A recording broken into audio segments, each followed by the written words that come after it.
Okay guys, here's a video titled The Shrink Wrap Effect. What I'm talking about here is when the skin is kind of just tight around the muscles, which revealing all of the definition that you have. Like you've seen somebody with like really nice abs, like the skin fills in all the grooves. That's because their skin is really tight into the abdominal region. There's a couple different ways of doing this, but let me talk about what this is not first of all, just to get this out of the way.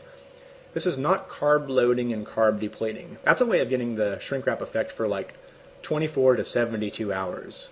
And what happens there is people like carb deplete, they don't eat any carbs for a few days, and then right before like a photo shoot, like 2 days before, they'll eat a bunch of carbs, and then their muscles overcompensate, that loads in the glycogen, and it's their muscles become bigger than normal for like 24 to 72 hours, and that makes the skin tight around their muscles and gives them a shrink wrap effect for just a couple of days.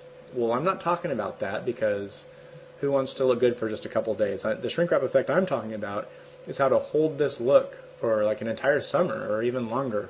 There's two ways of doing this, and let me talk about the common method of doing this. The common method is to diet hard and get to a low body fat percentage. I mean, that's common sense, right?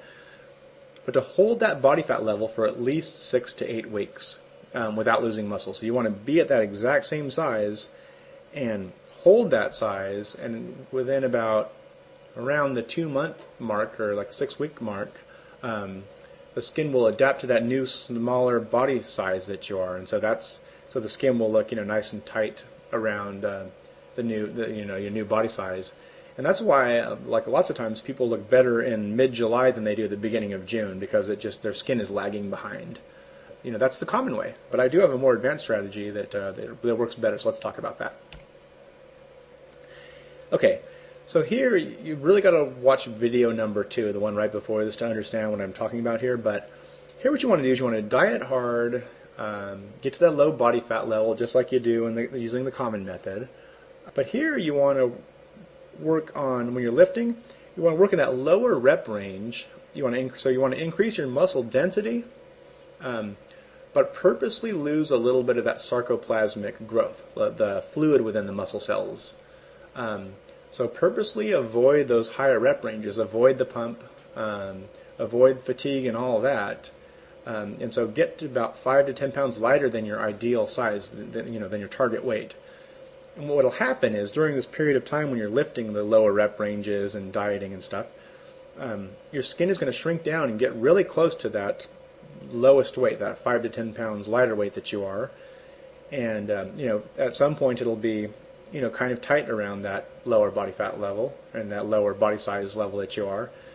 But then what you're going to do is you're going to reintroduce that sarcoplasmic growth 3 weeks before an event. You're going to start training in the higher rep range, and you don't need to increase your carbs or anything like that. Just training in that higher rep range and eating the same, your muscle is going to increase that intracellular fluid. Then it's going to put on that 5 or 10 pounds, and it's going to kind of be like carb loading, except for this is going to be permanent increase in size.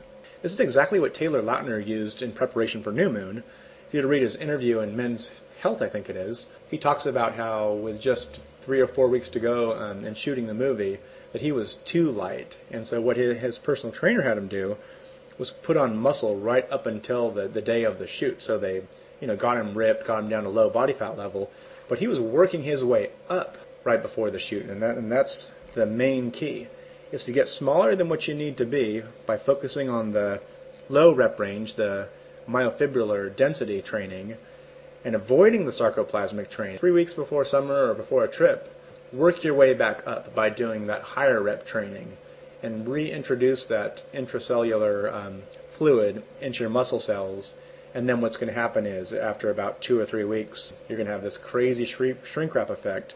Your muscles are going to be dense from that lower rep training you did as well, so you have these full dense muscles with skin that's shrink wrapped nicely around them, and it works like a charm. It really does. So give that a try.